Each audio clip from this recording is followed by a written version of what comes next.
Well, welcome to our 12th episode of Ideas and Lives. You can find us on our website, www.ideasandlives.org. It's on your podcasts, just search for Ideas and Lives.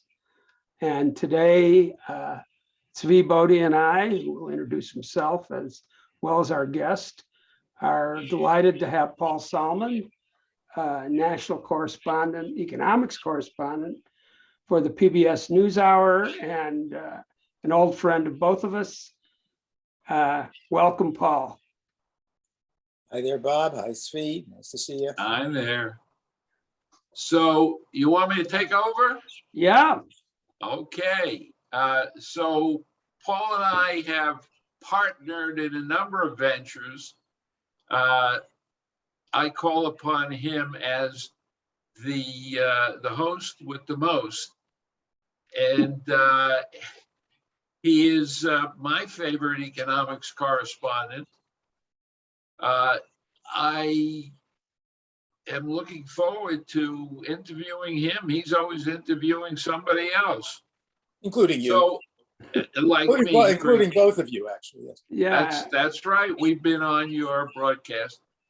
And one of my relatives refers to him as Paul Solman. And no matter how many times I say the name is Solman, they say, yeah, Solomon. Yeah. So imagine it's a lifetime of this.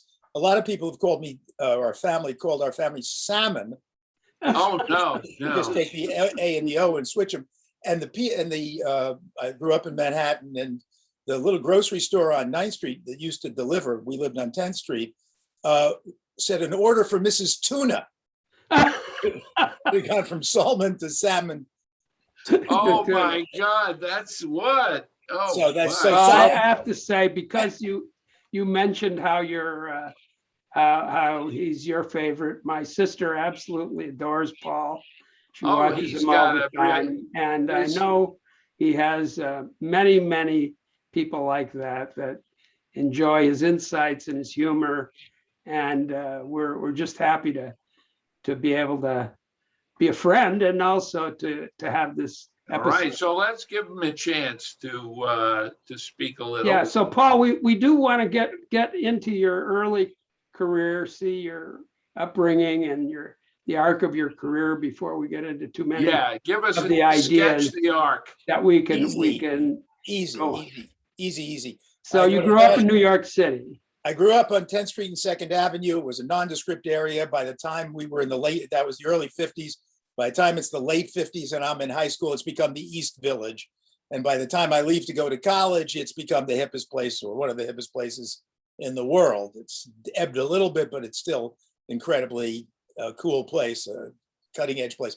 A rent controlled apartment. My father was an artist of some note. This is a collage of his behind him. He's a huge fan of Mozart. There you can see Mozart, a little study of Mozart there. And then there's a painting of his of New York there behind me, and so forth. And so he was a well-known artist, but he also worked 18 years from 6 days a week during the summer and fall, spring and fall, at the racetracks of New York, selling pari-mutuel tickets. So if you bought a ticket, you paid your money and you gave him the money, he gave you the ticket to prove Really? on the fifth horse in the seventh. So he had a day job. He was one of the New York Times had a little script about him once and called him the pari-mutuel Picasso. So he had a day job. We thought that was, by the way, way more exotic than him being. Yeah. We thought that was the coolest when we'd go out to the racetrack. I knew how to read the daily racing form and bet on horses. That was cool. Being an artist, big deal, because all his friends were artists. I mean, it was. Did he get any knowledge of racing? And I mean, he was an aficionado. I mean, if you work there every day, 6 days a week, 5 months a year for 18 years, and then he kept his hand in and still stayed on Saturdays for years more when he was a professor of painting at the City University in New York for another 10 years. Yeah, I mean, it was amazing. I was a prodigy at reading the daily racing form. I could. Oh, okay. My ninth grade teacher was so impressed with me because he played the horses. He couldn't believe it. He had this guy. Anyway, so that's So where you I went grew to up. a PS, one of the PS high No. schools? I went on full scholarship everywhere for 19 years of schooling. I was at basically a Jewish communist school called the Little Red Schoolhouse. Oh, yeah. Which is now much more hoity-toity because it's in Greenwich Village, and Greenwich Village has become so expensive that now it's Hugh Jackman's kid and people like that who go to the school. But in our day, it was during the McCarthy period, and so it was left-wing parents, largely Jewish, although certainly it wasn't sectarian, but New York City, Lower East Side, and that's where I went to school. Starting when I was in first grade, I went to a PS before that for kindergarten, and then there all the way through to college, through high school. Went to Brandeis University, which is where I live 7 minutes by car away from it even now, on a full scholarship. That's why I went to Brandeis. And then I was ducking the draft in the Vietnam War for the last few years of the 60s in graduate school at the Harvard Graduate School of Education on a fellowship. So that was my education. Meanwhile, I wanted to be a newspaper person or a journalist from the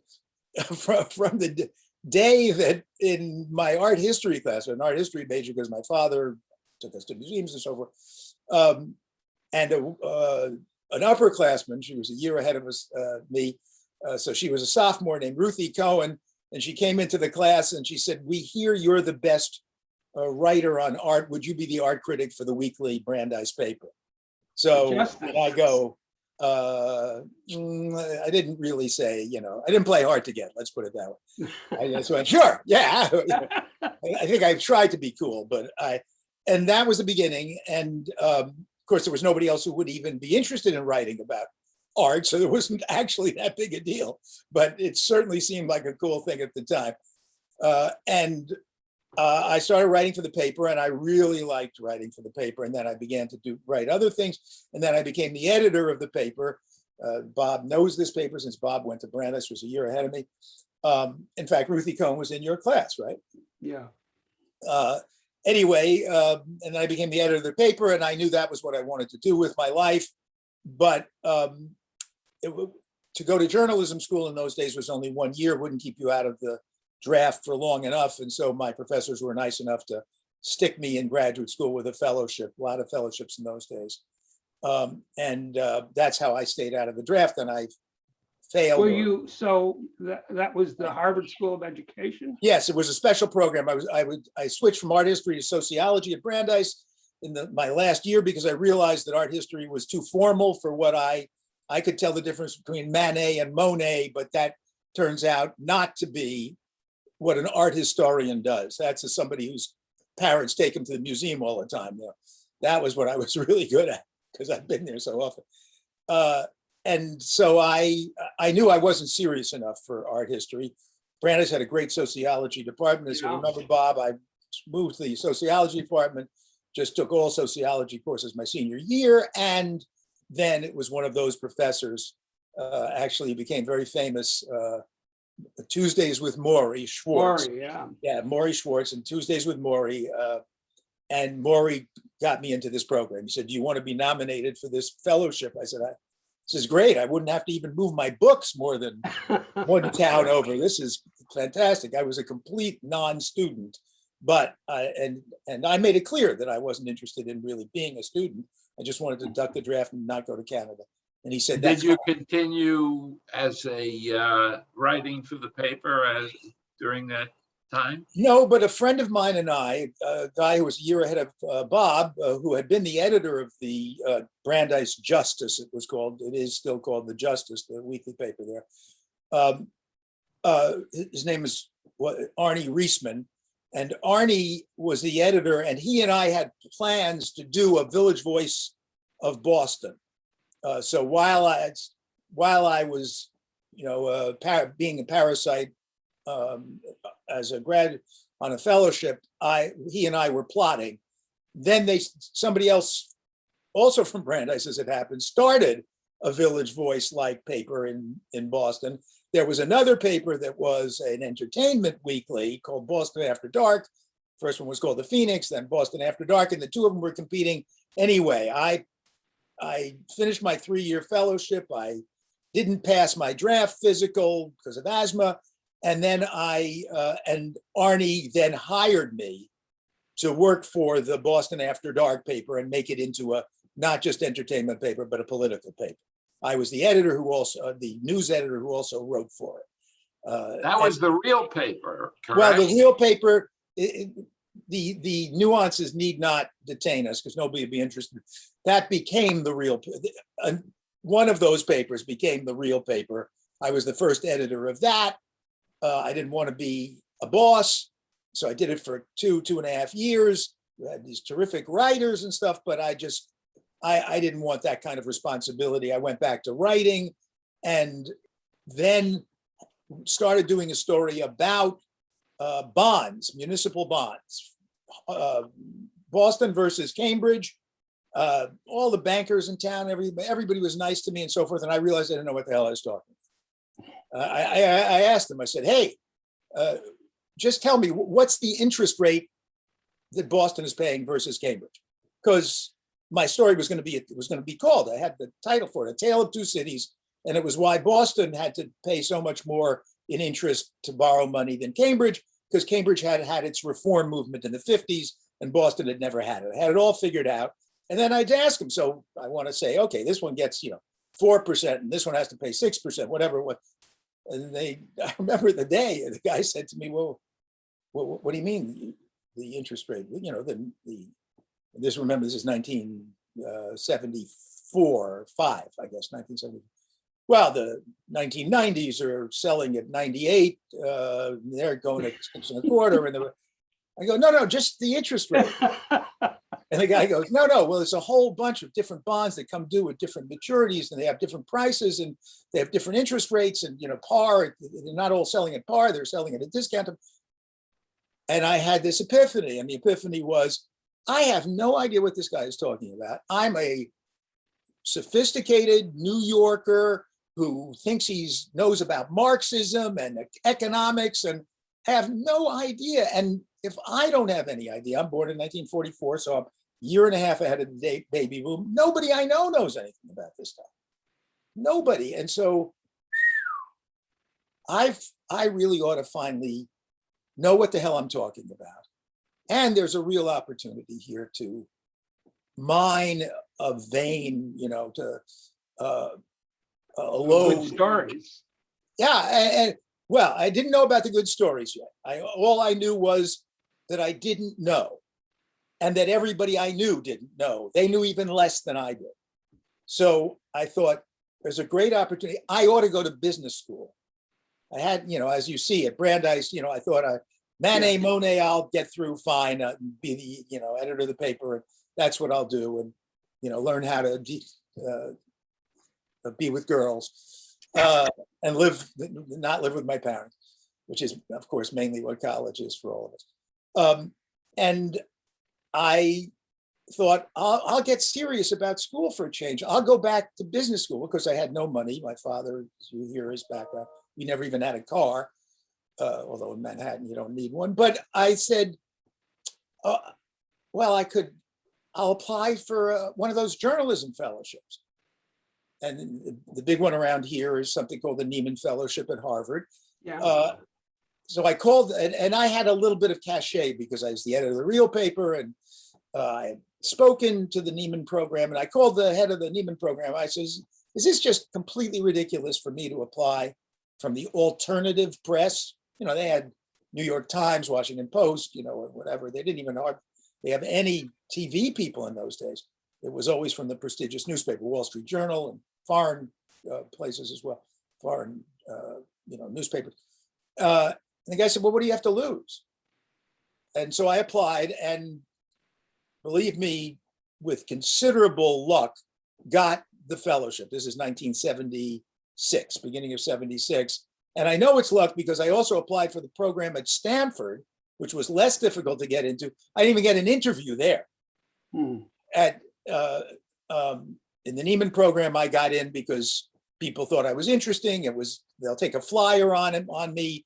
I was So at this point, you were 32 years old. Yeah, I was about to be 32. Yeah, I was 30. Oh, so yeah, that's right. But it didn't start till 76.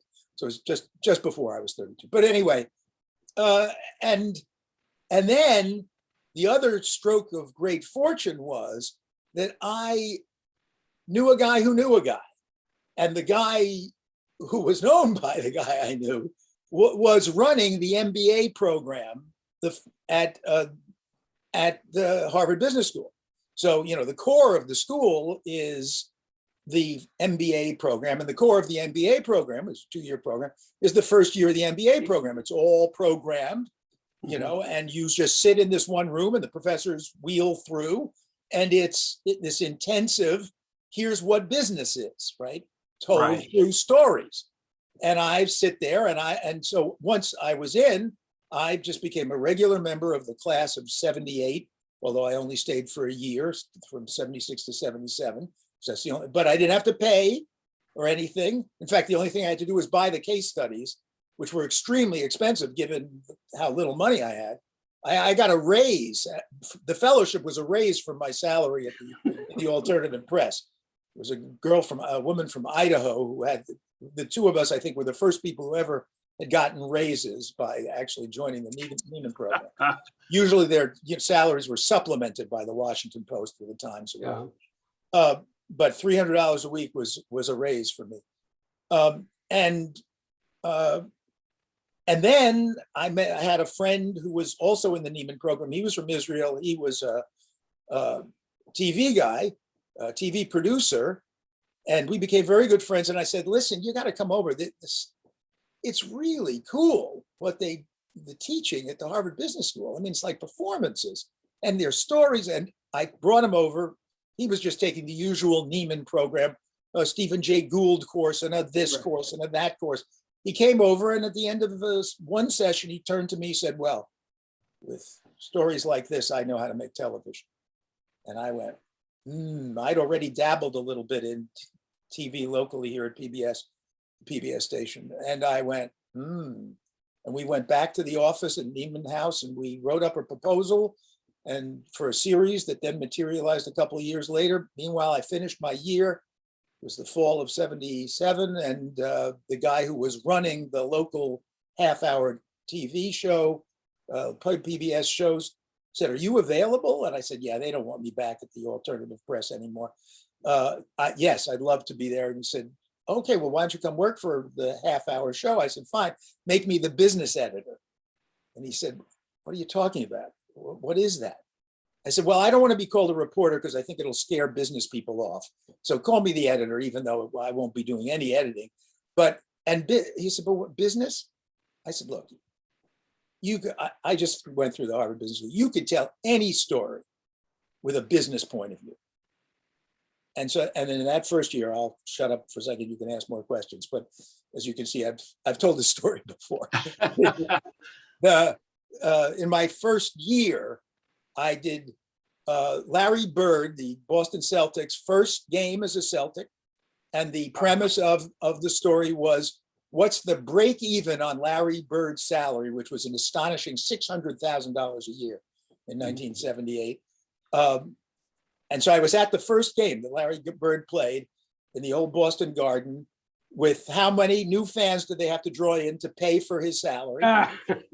And then I did the exact same story within that same year about the French, 18th century French painter Chardin, Chardin. There was a big show of his work at the Museum of Fine Arts. And I did a story. I had the whole museum to myself. I brought my father in. I brought my father's friend who was an artist. They came in. We had it all to ourselves because on Monday the museum is dark so that people like me can, So we had the whole show to ourselves. And I did it on the break even on the Chardin show. How many extra people did they have to bring in order to pay for the show? Actually, just one quick question on the business. Did they teach did they teach regular economics, or had you taken that at Brandeis, or? Never took an economics course. Afterwards, for years afterwards, I would Yeah.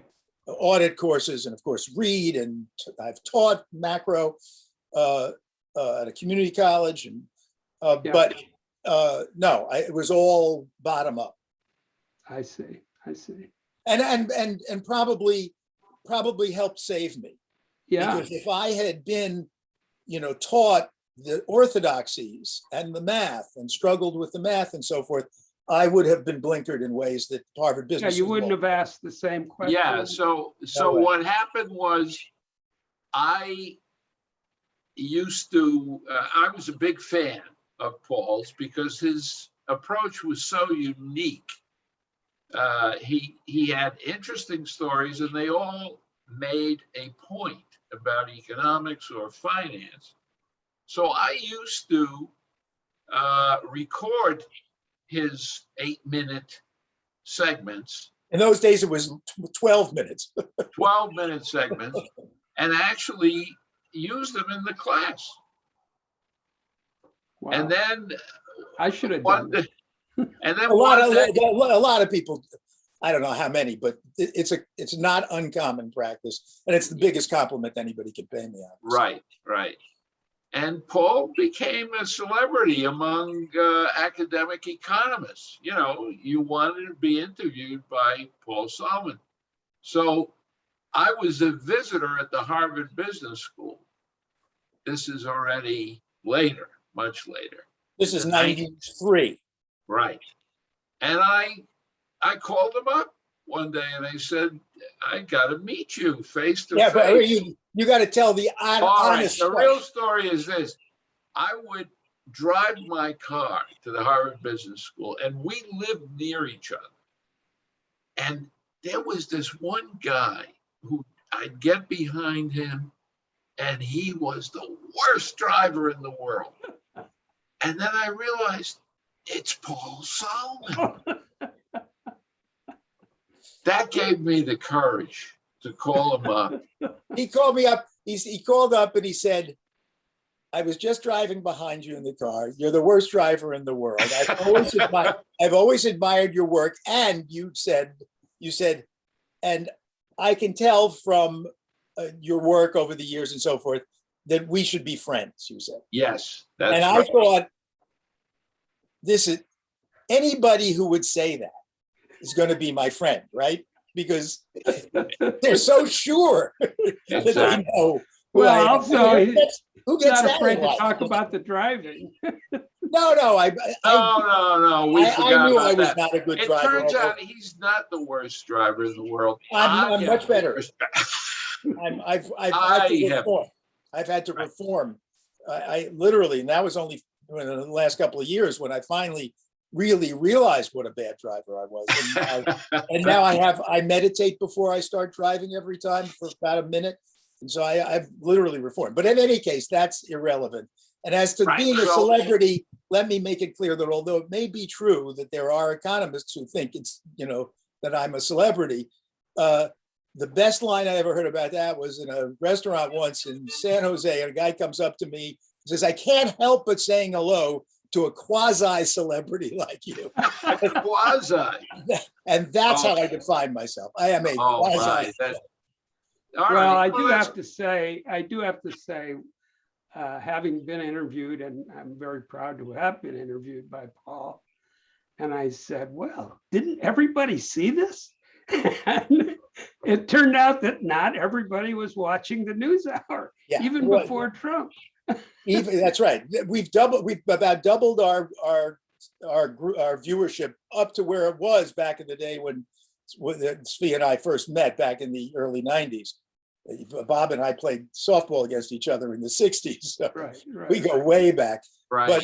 But yeah, we're back up to where we were roughly. So 2 million or something a night, plus all the people on public radio. And then I could have a story. I have had stories that went on to YouTube and there are a couple of stories that are nearly 5 million views. And none of those are NewsHour people because they've already seen the story on the air. But even that is 2 million people a night, plus let's say it's another 500,000 on radio or something, still not 1% of the American That public. is true. However, is there any economist in this country who would turn you down if you said you wanted an interview? No, but I mean, almost no one turns down the PBS NewsHour anyway. And now, I mean, you feel a sense of public responsibility. Look at what Drek is on the rest of television. I mean, well, that's exactly right. Yeah, so it's not. It doesn't have to do with me. Let's go back a it little does bit. have to do with you because you're producing quality. Let's go back a little bit to Sure. to the further education of Paul Solman. As you started working for this local TV station, started evolving, and you interacted your stories and your TV with subsequent learning. Tell us a little more about that. Well, I mean, if you're, here I start out, at a left-wing grade school in high school. I then go to Brandeis, which is, very social justice oriented then and now. I then go into the alternative press, was an alternative to the standard, mainstream media. So it was decidedly left-wing and anti-Vietnam War. After all, I'm ducking the war. That's why I'm in graduate school. So then I go to Harvard Business School. And the first thing that startled me was how smart the other kids were. Because I had this, 1976, 77. The weaker kids went to business school. Yeah, the most venal, they got booed at the Harvard graduation. I mean, and they threw dollar bills, to say fuck you to the people who were booing them. I mean, it was totally déclassé for, people who self-styled intellectual or, somebody who was serious about thinking to be involved in the Harvard Business School. So I come there and it's a very cosmopolitan, very international group of people. Even then, not many women. There were only about 15% of the class was women. 80 kids in a section. My section was just one of, I don't know, a dozen or so. And I was really struck by how smart they were. I had not expected, particularly the ones from abroad. And I began, and Harvard Business School, then and now, even more so now, I think, there was nothing, there was no dogma. I mean, there wasn't even the dogma of economics. They rather looked down on economics and thought it was not the real world and stuff. Only finance, really, Tzvi's subject, was the only thing that the school took, the only part of economics that the school took very seriously. And some other, I'm overstating the case, but that's fair to say that. Their talk about trade, for example, was totally different than what a trade economist would teach. And so I was exposed in a non-doctrinal way to a whole different way of understanding the world, and just how does furniture work? Tell us about furniture. Tell us about. I remember we had a case on what was it called? Not Linux. One of the internet services back in the day. If you guys will know the name. Yeah. And it was a case about how do you monetize data. This is 19, and so forth and so on. And so I began to get a breadth of understanding without, oh my God, it's bad guys who were trying to make money off of poor people, right? And then you produced that series on business. Well, right. That was the one that my Israeli friend Tzvi Dorner and I produced. The guy who said to me, with stories like this, I know how to do television. And we did just non-judgmental stories about Levi Strauss marketing a new men's suit, Kentucky Fried Chicken opening an outlet in Tokyo, and so forth and so on. And all of them non-judgmental. And so that furthered my. Yeah, but they were like case studies. Yeah, they were. Definitely a They were case good. study. They were fly on the wall, reality TV, but not doctored. Really scrupulously honest, as opposed to the crap you see on television that claims to be reality TV, and so much of it is just scripted or edited in completely mendacious ways. But ours was completely above board, and we had advisors from the school and from Harvard Business School and so forth. And so, yes, Bob, as I began to report more and more in an even-handed way, working for PBS as opposed to working for, a left-wing alternative weekly, and just being a journalist and wanting to be honest and wanting people to believe me, I became, I got an education in how the world works from a material point of view. Now, I'm going to have to leave for another meeting soon. So, Paul, would you tell us what what do you call it? The cause that you are working. Oh, all right. Now, Yes. Okay. Yes. And that you started with Glauber. Well, you guys had said to me, and what could we talk about? Could we talk about woke culture? And we don't have enough time for that. On your side, though, I think it's insane. The protectiveness that was happening well before woke culture. I have tremendous sympathy with people trying to be nice to each other and being sensitive to each other's needs and sensibilities and vulnerabilities, and I'm sure you guys do as well. But you can take that way too far, and you can take it to the point that it becomes a kind of a McCarthyism of, wouldn't call it the left, because the left is about sharing. That's where the term comes from the old French assembly back in the late 1700s. The guys on the left were the ones about sharing. On the right, it was the nobility and the nobles who wanted to keep everything for themselves.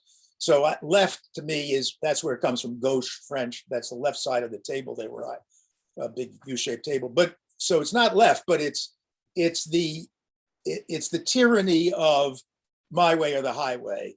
Got to do, and I get to decide what language is okay and what isn't. And I think that's insane.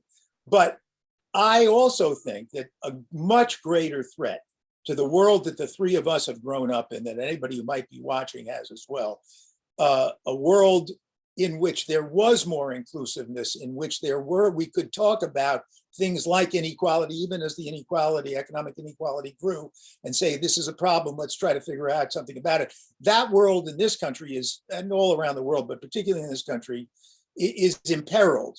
And I think that the greatest, and never would have dreamed that this was going to be a problem, by the way. But then I didn't dream that the Soviet Union was going to collapse in the 1980s either. So what do I know? Or that oil prices were going to shoot up and I wouldn't be able to get gas in the 70s. So lots of things I don't know. And I never would have dreamed that American democracy would be as teetering and as threatened as it now is, because I can see easily, and I don't say this as a political person, I can easily see that in a couple of years there will be a autocracy in this country where the voting will be controlled, and there will be no way out of it for years and years and years to come, and potentially God knows what happens before that ends. So I've been worried about this for years, and was trying to figure out some way to get people of good faith, goodwill from across America's divides, north, south, left, right, red, blue, high status, low status, to meet and to become friends, because I do deeply believe we have more in common than we have that divides us. I think, this For sure. We're tribal beings, that's clear. Bob knows what a sports fan I am. And I know the tribalism that I, attach to my sports teams, even though I don't know the people and whatever. So we are symbolic tribal people. But we've got to overcome that. if we're going to survive as a democracy and as a union. And so I started with I taught for years and in community college, and I also taught at Yale. And one of my students from Yale came back about 4 years ago, and well, 3 years ago, and came back to town, and he said, "Can we get together? I want to what to do with my life." I was flattered. I said, "Sure." He said, "What are you thinking about?" I've said, "This polarization efforts, try to anti-polarization. I don't quite know what to do. I don't want to affiliate with a college. I think that's top down, fancy ass, people from BU, Boston University, where SVI has been all these years, or Harvard or Yale, or where Bob has been in Washington, going to some poor place and telling people, oh, we want to help you. I think that's completely screwed up. And plus people from these schools wouldn't be any good at it anyway. Won't work either. Yeah, right. It won't work. So there'll be no receptivity and the people won't be good at it. And so I'm kind of lost here. And this kid said, that's what I want to do with my life. That was 3 years ago when we started something called the American Exchange Project. It's AmericanExchangeProject.org. But the American Exchange Project, it is a domestic foreign exchange program. High school seniors from all around the country who meet online the second half of their senior year when they don't know what the hell else to do with them. The schools have no idea what to do with these kids anyway. Either you're going to college and your grades are already in, or you're going to a job and you certainly don't care about how you did in the second half of your senior year in high school. And they meet online and then they visit each other free, we pay for it, each other's communities, stay with the parents of the kid who was also going. We did it this summer. We were dormant during the pandemic. This summer we did it in Palo Alto, California and Kilgore, Texas. There are no two towns more different than that in America, I guarantee you. And Wellesley, Massachusetts and Lake Charles, Louisiana, which are similarly Different. very different. Week here, same 10 kids each. Next summer, 45 communities, 200 and some odd kids. Wow. That's what we're doing now, raising money to do that. But we're raising money also from the communities themselves. We want the communities to pay for their own kids. We will subsidize them to the extent we can. But the idea is that it's owned by the communities, not we're just the switchboard that gets you together, that facilitates this Exchange. and finds the connectors in those communities who will be the chaperones and who will decide how to get kids to really be embedded in the community for a week or 10 days. And that's the long term. That's the only thing. How did it work? What? Oh, it's How did it work fantastic. so far? What do you expect me to say? But the No, fact, you're truthful. You're truthful. No, that's true. I wouldn't bullshit you on it. Go to the website, AmericanExchangeProject.org, and you'll see video that the kids took of what happened. They bond. You can't hate people when you spend a week, 2 weeks with them in their house, their parents, and everybody is just like, their eyes are open. Oh, these kids from the North are really nice kids. Oh, these kids from the South are so loving. Look, they're all hugging us. Southern hospitality. That's a real thing. And not that it changes people's minds. Right. Now, there's no study program or anything like that. What? There's no study program. No. It's, we do things in Lake Charles, Louisiana. They helped a guy whose house was destroyed during the hurricane a year and a half ago and could never get anybody to gut the house because it's expensive, it's a labor intensive. They gutted the house. Up here, they went to a Red Sox game. In Palo Alto, whatever, I don't remember. I wasn't there. But so it's a variety of things to steep yourself in the community, meet people in the community, and then go, oh my God, I can't demonize the other anymore because they're my friends. And that's anyway.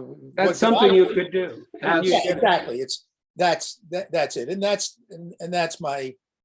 that besides my grandchildren and my wife, that's my main commitment. Wonderful.